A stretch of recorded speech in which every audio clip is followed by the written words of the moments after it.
Let's start with the rapid fire round. The first one is, at what age do you want to retire?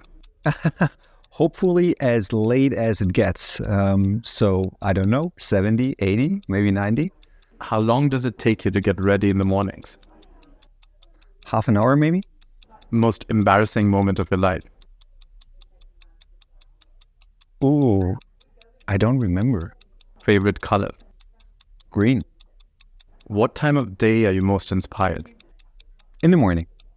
How many hours of sleep can you survive on? On average, I need 6. Fill in the blank. An upcoming technology trend is blank. Well, artificial intelligence. The city in which the best kiss of your life happened. Well, my hometown, of course. Pick one, Mark Zuckerberg or Elon Musk. Neither. The biggest mistake of your career. Well, I'm very happy in my career, actually. How do you relax? Running. How many cups of coffee do you drink per day? On average, 5-ish or so. A habit of yours that you hate. Well, when I'm nervous, I'm playing around with my fingers. The most valuable skill you've learned in life. Enjoying to work with human beings. Your favorite Netflix show. I don't watch Netflix. Are you an early riser or a night owl? Rather early. One word description of your leadership style. Very trustful. Top priority in your daily schedule. Communication with my people. Ideal vacation spot. Ooh, it's more about with whom / my family rather than where. Key factor for maintaining a work-life balance. Stitching it together. It's more a blending than a balance. Memorable career milestone. Having founded Flix. A recent business innovation that caught your attention.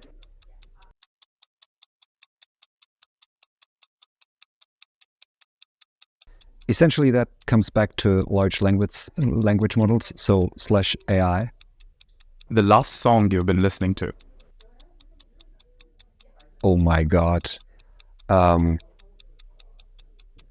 don't know. It was today in the morning in the cab. I don't know. The follow-up question is, can you hum it for us? No, not really. And if so, you wouldn't want to. Okay, the last movie that you saw that had a good impression on you? The last movie I saw was the Paw Patrol movie together with my son. All right, well, that's the end of the rapid fire round. Let's go on to the larger question, which you can answer with as much ease, as much time, as much thought as you like. The first one is, can you share a bit about your journey from your time at Hochschule an der to founding, did I pronounce it right? No, that's fine. To founding FlixBus and your current role as founder-in-chief organizational flounder. Yeah, sure thing. So basically, in Ansbach was the University of Applied Science. I studied first ed. The reason I choose that, which is close to my hometown, is because I worked more for Siemens back in the days than I actually studied. The reason is because creating something tangible always drove me. And after having finished the studies, then took on a couple of journeys, including, a step in the US. I came back to Munich, where I rejoined with Andre, one of my 2 co-founders.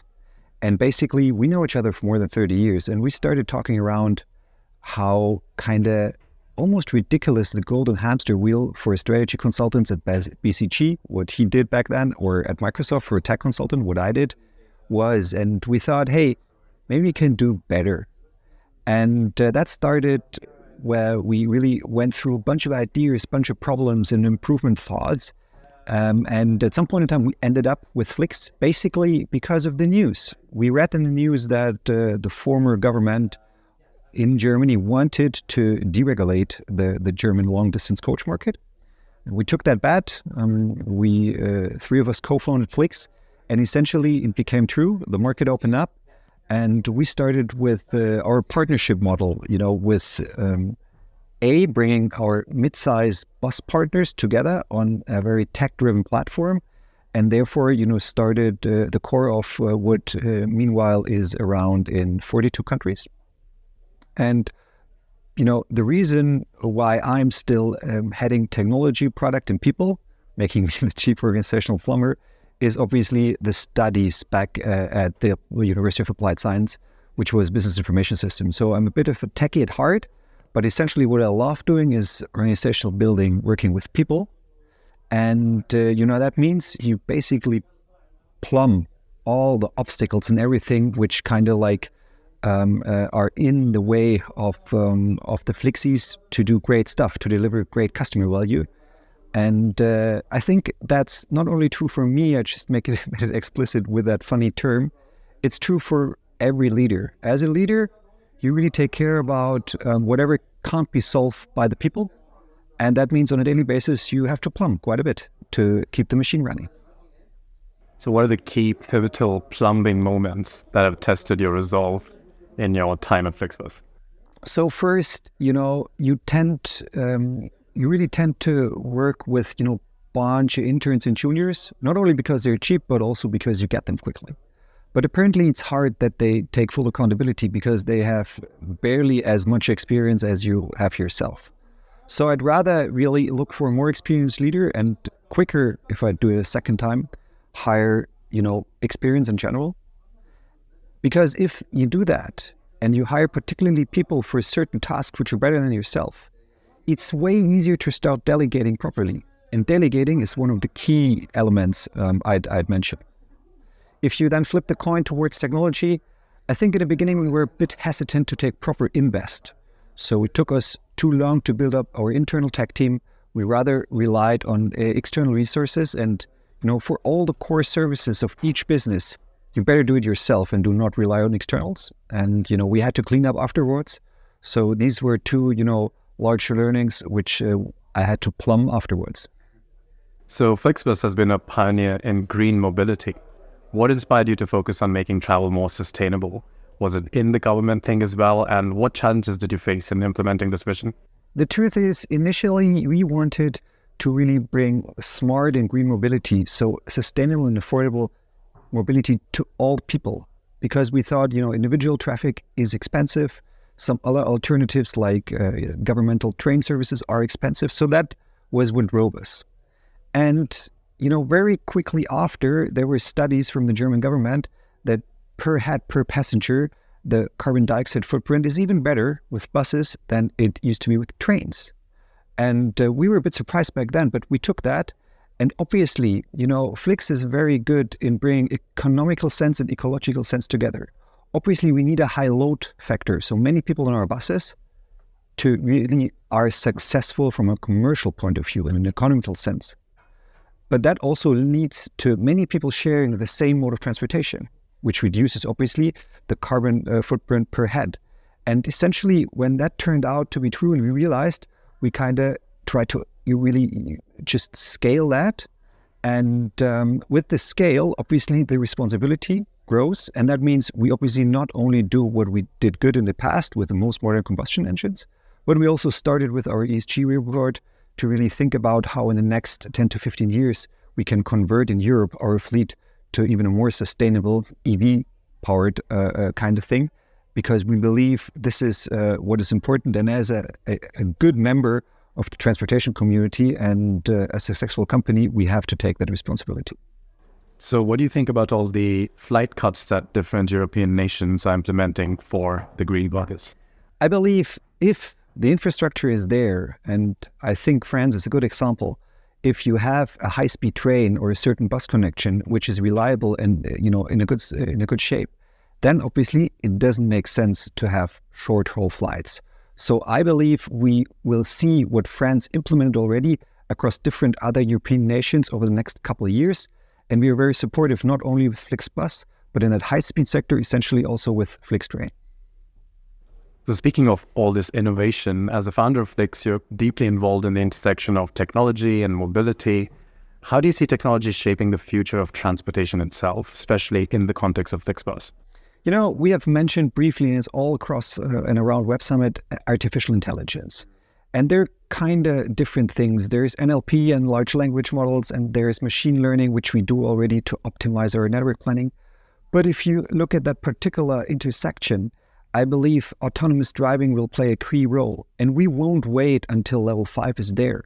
But there are intermediary solutions like remote controlled driving supported by artificial intelligence, which really can help us to increase the service level to our customers and eventually ease the lives of our drivers. We must not forget this is one of the super responsible jobs we've offered out there, not only for the bus drivers, but also for the train chiefs.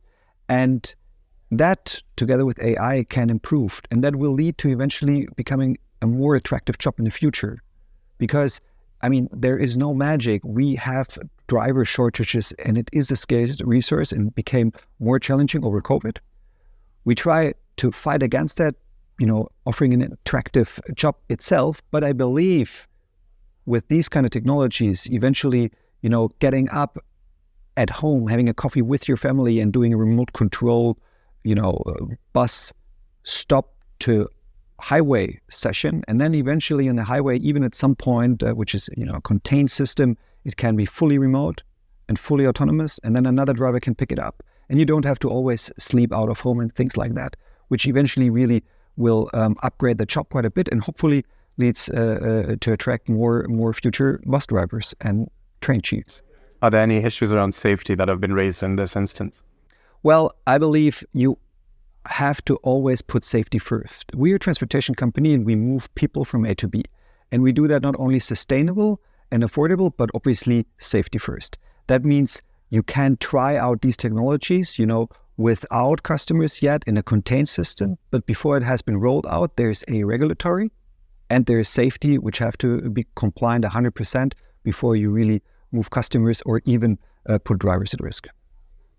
So being the chief organizational plumber still sounds very intriguing. Can you share a lesson learned from a leadership decision that didn't go as planned? And how did you adjust your approach to improve future plumbing strategies? So basically, if I remember the leadership decisions which didn't go as planned, it's mainly about two things. A, I didn't hear to my gut feeling and to, my personal experience, which I couldn't clearly express, but it was rather gut feeling. Or I didn't involve our people enough. So I thought I'm smarter than the rest and just took the decision based on the role. And both of these decisions led to, more plumbing effort, so to say. On the other hand, if you take an example where I took a risk in a leadership decision and even had a large reorganization at FlixTech, and asked the people how they would reorganize and really gave them the autonomy and just adjusted a bit here and there, well, basically that worked much better. And we didn't have not invented here syndromes or people trying to really stick, and not being able to let loose. And also accountability and business continuity worked way smarter. So I believe whenever I took rather joint decisions, being fully aware that the final accountability is on me based on my role, were always better than I thought I was smarter than the rest for whatever reason, or decided against my gut. So speaking of delegating power and responsibility, how many people report to you and how many people report to them? That it depends always. Sometimes you have to fill the gaps. Currently, I'd say there are 14 or so reporting directly to me and the entire organization I'm in charge of, which is FlixTech on the one hand, and our people team on the other hand is about 550. Okay. So what does your typical day look like? So after half an hour to, take a shower and have the first coffee, usually during the day I have quite some meetings. It's a mixture of, one-to-ones to really make sure, I understand the individual problems and support, resolving them, but also talking to my people and how I can support them growing. On the one hand, on the other hand, there's kind of group meetings where we have sure fixes to take, joint decisions.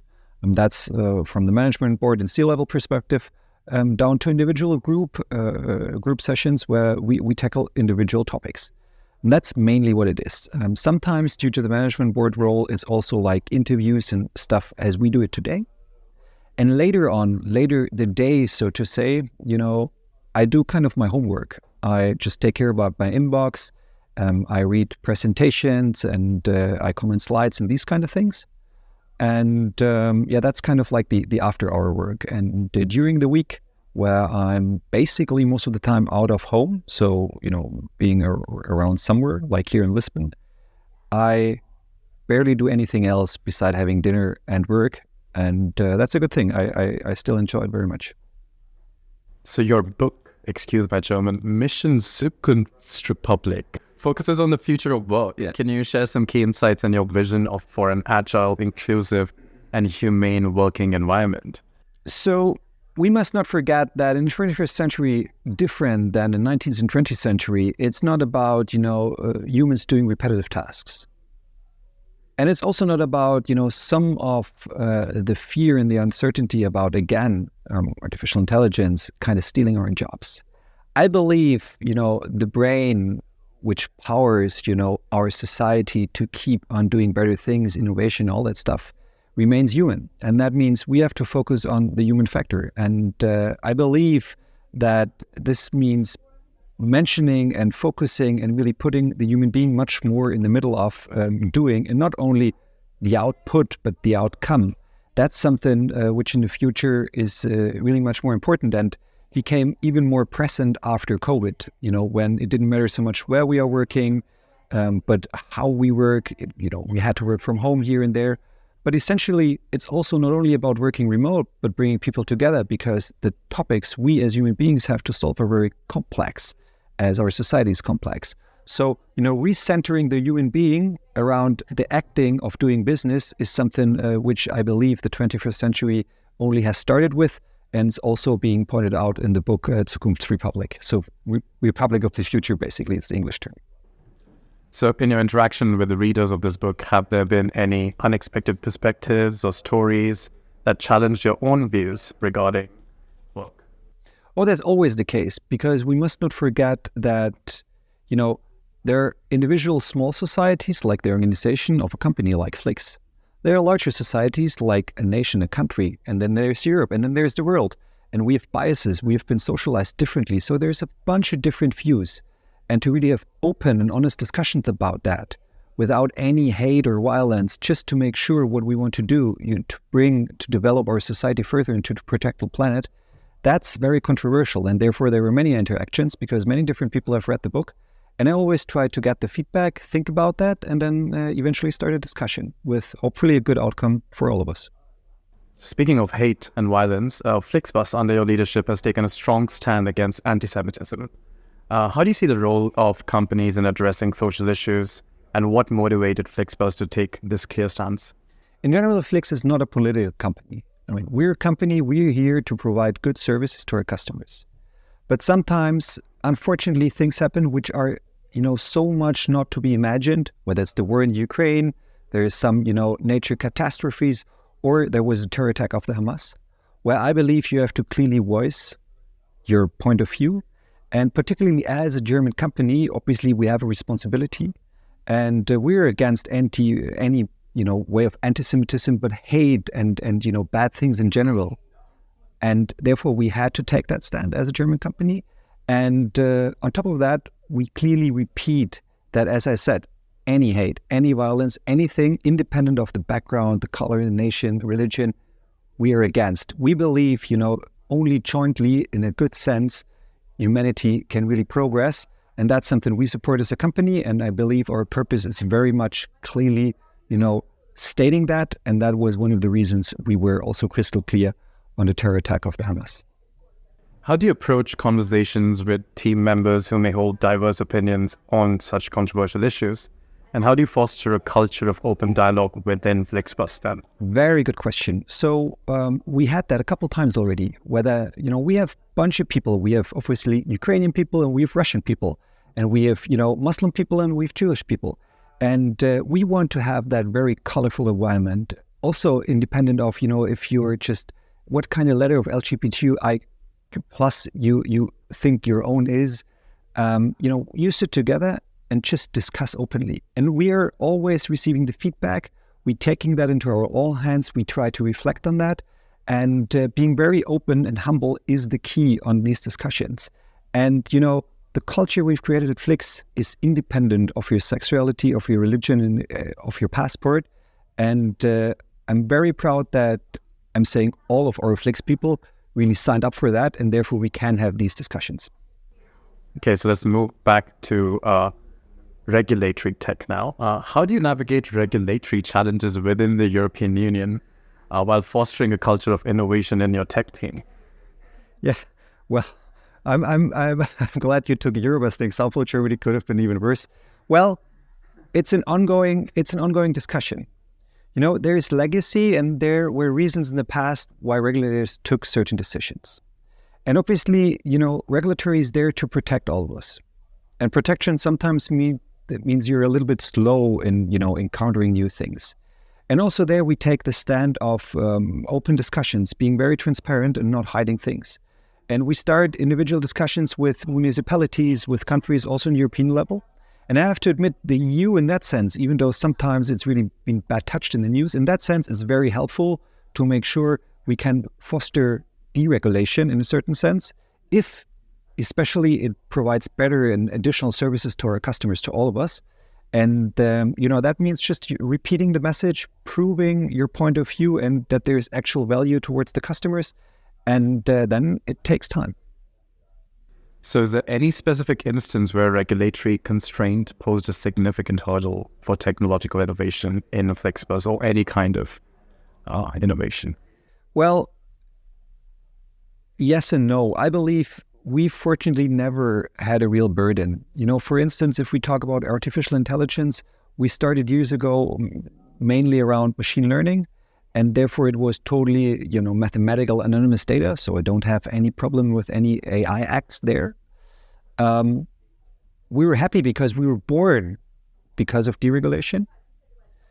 I believe, if you look at the German train market, I believe, making the train infrastructure a bit more independent, eventually carving it out of the governmental owned player would make more sense and speed up things in the railway market in Germany, and therefore also support Flix Train, particularly, the customers with a better offer and cheaper prices eventually.